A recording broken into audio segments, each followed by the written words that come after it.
Started with the name of Allah, who is most bountiful and merciful. अस्सलामु अलैकुम वरहमतुल्लाहि वबरकातुहू। उम्मीद करती हूँ फ्रेंड्स आप सब खैरियत से होंगे। Now we are started our second lecture on the topic of barrier of communication. मतलब कम्युनिकेशन जो हम करते हैं उसमें कौन कौन से बैरियर्स आते हैं और क्यों आते हैं वो बैरियर्स, ठीक है। उसके बारे में आज हम डिटेल से बात करेंगे आप सबसे, ठीक है। जो फर्स्ट हमारा टॉपिक है ना वो है लिंग्विस्टिक। क्या है? Linguistic. It means language barrier, मतलब कि ज़ुबानों का बैरियर। सम टाइम इस तरह से होता है कि बोलने वाले की जो होती है लैंग्वेज अलग होती है, बताने वाले सुनने वाले की लैंग्वेज अलग होती है। मतलब कि कोई पर्सन ऐसा होता है जिसको इंग्लिश आती है और कोई पर्सन ऐसा जिसको इंग्लिश नहीं आती, तो इसको हम लैंग्वेज बैरियर कहेंगे, ठीक है।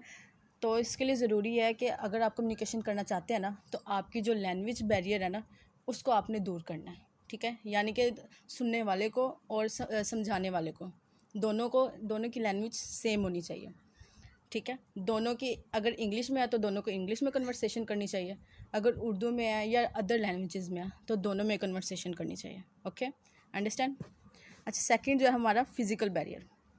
अब फिज़िकल बैरियर जो होता है ना वो ऐसा बैरियर होता है जिसके अंदर आपकी चीज़ें भी आ जाती हैं, आपकी फ़िज़िक्स भी आ जाती है। मतलब कि कह सकते हैं कि आपकी जो बॉडी लैंग्वेज है वो भी आ जाती है। सम टाइम ऐसा होता है कि आपकी बॉडी लैंग्वेज कुछ और कह रही होती है और आप कुछ और कह रहे होते हैं, आपके अल्फाज कुछ और कह रहे होते हैं, ठीक है। तो यहाँ पे आपकी ना बॉडी लैंग्वेज और आपकी जो क्या कहते हैं सराउंडिंग है ना वो बहुत इंपॉर्टेंस रखती है, ठीक है। आपकी सराउंडिंग और बॉडी लैंग्वेज इन दोनों को आपने देखना है। और एक चीज़ और यहाँ पे इम्पोर्टेंस रखती है कि बोलना बोलना क्या है से ज़्यादा ज़रूरी है कौन बात कर रहा है।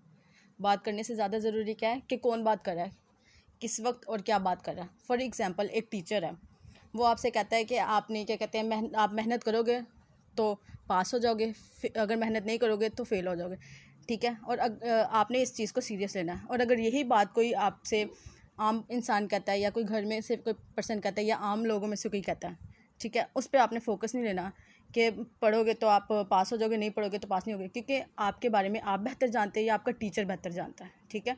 तो आपने ये चीज़ देखनी है कि जो बोल रहा है ना और कौन बोल रहा है, बोलने से ज़्यादा ज़रूरी है कौन बोल रहा है और क्या बोल रहा है, ये ज़्यादा ज़रूरी है, ठीक है। सेकंड हमारा आता है कल्चरल, ठीक है, कल्चरल बैरियर। अब कल्चरल बैरियर क्या होता है? कल्चरल बैरियर होता है सकाफ़ती बैरियर, सकाफ़त, ठीक है। हर इंसान की अपनी सकाफ़त होती है, अपने मज़हब के मुताबिक सकाफ़त होती है, सबका मज़हब अलग होता है, तो मज़हब के मुताबिक सकाफ़त के साथ आपको कम्युनिकेट करना आना चाहिए, ठीक है। फॉर एग्ज़ाम्पल आपकी सकाफ़त चेंज है और क्या कहते हैं यूरोप की सकाफ़त चेंज है, ठीक है, तो यहाँ पे बैरियर और क्लैशेस आ जाते हैं, ठीक है। तो आपने इन दोनों को भी सोल्व करना है when you communicate with other person, understand, good. Next हमारे पास आ जाता है ऑर्गेनाइजेशनल बैरियर। ऑर्गेनाइजेशनल मतलब आपने मैनेज किस तरह से करना है उस चीज़ को, ऑर्गेनाइज किस तरह से करना है। When you organise your data in sequence then it is be a good and effective communication. Okay, so most important चीज़ है कि आपका जो डाटा है, आपकी जो कम्युनिकेशन है वो क्या कहते हैं इफ़ेक्टिव होने के लिए आपका डाटा जो है एनालिटिकल और सीक्वेंस में होना चाहिए, ताकि जो सुनने वाला है उसको बेहतर तरीके से समझ आए उसके, ठीक है। देन उसके बाद आपकी आती है interpersonal interpersonal barrier.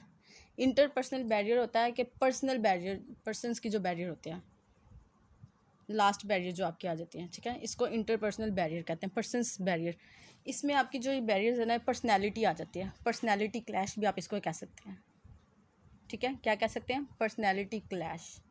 Mean to से कि आपकी पर्सनैलिटी चेंज है, नेक्स्ट पर्सन की पर्सनैलिटी चेंज है, तो यहाँ पे पर्सनैलिटी क्लैश भी आ जाता है। इसमें आपकी जो माइंड सेट है ना वो भी आपकी चेंज होती है, क्योंकि नेक्स्ट पर्सन की पर्सनैलिटी कुछ और होती है, आपकी पर्सनैलिटी कुछ और होती है।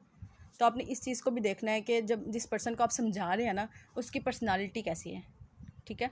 आपने सबसे पहले अगर आप चाहते हैं ना कि आपकी जो कम्युनिकेशन है वो इफ़ेक्टिव हो, ठीक है, और पर्सनली आपकी इफ़ेक्टिव हो, तो आपने सबसे पहले क्या करना है, जो जिसके साथ आपने कम्युनिकेट करना है ना, जिस पर्सन के साथ आपने कम्युनिकेट करना है उसकी पर्सनैलिटी को आपने रीड करना है।